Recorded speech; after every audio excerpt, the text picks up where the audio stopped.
नमस्ते दोस्तों, आज आपको सुनाएंगे एक छोटी सी कहानी एक मिडिल क्लास परिवार की, जिनका सपना था कि उनके घर में एक दिन कार आ जाए। बच्चे पापा से जिद करते थे कि पापा बस कार खरीद लीजिए। पिताजी एक प्राइवेट कंपनी में नौकरी करते थे, उतना पैसा जमा नहीं कर पा रहे थे कि कार खरीद लें।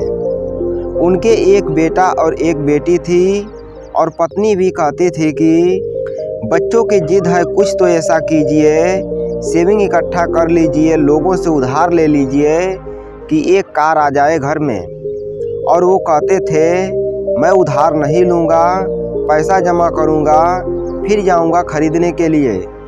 बहुत मेहनत करने के बाद में एक डाउन पेमेंट जितना पैसा इकट्ठा हुआ और उस व्यक्ति को लगा कि मेरे परिवार की सबसे बड़ी खुशी है कार खरीद करके आएगी, तो चलते हैं कार खरीदने के लिए।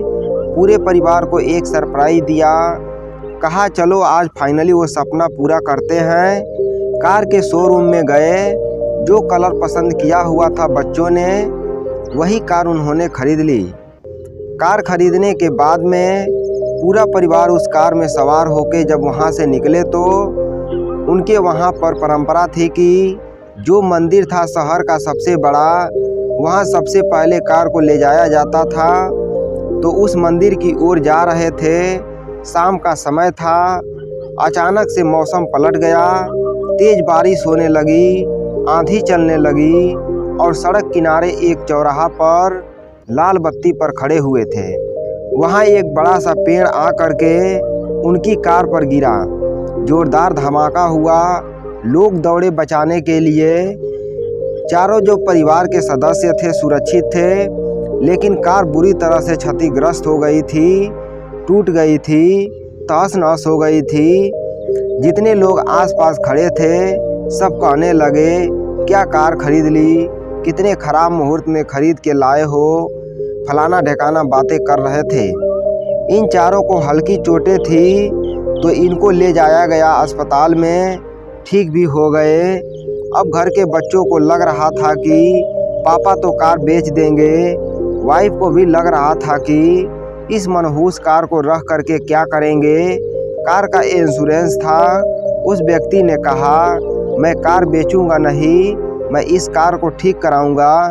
कार को कंपनी में वापस भेज रिपेयर करवा लिया। दोबारा गाड़ी जब ठीक होकर आई तो उस व्यक्ति ने कहा परिवार से कि आओ सारे बैठ करके फिर से चलते हैं। घर वाले बड़े डरे डरे थे कि अब क्या होगा। फिर से उसी मनहूस कार में बैठ गए, लेकिन जैसे कि परंपरा थी सबसे पहले उसी मंदिर में गए, जा करके प्रणाम किया, प्रसाद बांटा, कॉलोनी में आकर के मिठाई बांटी और सब लोग कहने लगे, भाई साहब आपने उसी गाड़ी को ठीक करवा लिया, आपको तो गाड़ी बेच देनी चाहिए थी, इतना बड़ा हादसा हो गया। उस व्यक्ति ने जो कहा वही इस कहानी का सार है। कहा भाई साहब उस कार को कैसे बेच देता जिसने पूरे परिवार की रक्षा की। उस दिन हमारे ऊपर सबसे बड़ी विपदा आई थी और उस कार ने हम सबकी जान बचा ली। जो हमारी जान बचा चुकी है उसको मैं अपने से कभी अलग नहीं होने दूंगा। बहुत छोटी सी कहानी जो बताती है कि जीवन में सारा खेल नज़रिया का है। अगर आप सोच रहे हैं कि सब मनहूस हो रहा है, सब खराब हो रहा है, तो खराब ही होता चला जाएगा। और अगर आपने सोचना शुरू किया कि जो हुआ उसमें ऊपर वाले का प्लान था, तो हो सकता है कि सब ठीक हो जाए, इसलिए उन्होंने ऐसा किया है। आपको ज़िंदगी में आशा दिखने लगेगी, पॉजिटिविटी दिखने लगेगी, पॉजिटिविटी आप तक पहुंचने लगेगी। किसी ने बड़े कमाल की बात कही है कि जीवन में दूसरों की शिकायत करने से बेहतर है कि खुद को बदल लीजिए, क्योंकि पूरी दुनिया में कारपेट बिछाने से अच्छा है कि आप खुद अपने पैरों में चप्पल पहन लें। जय हिंद दोस्तों, फिर मिलते हैं अगले वीडियो में एक नई वीडियो के साथ।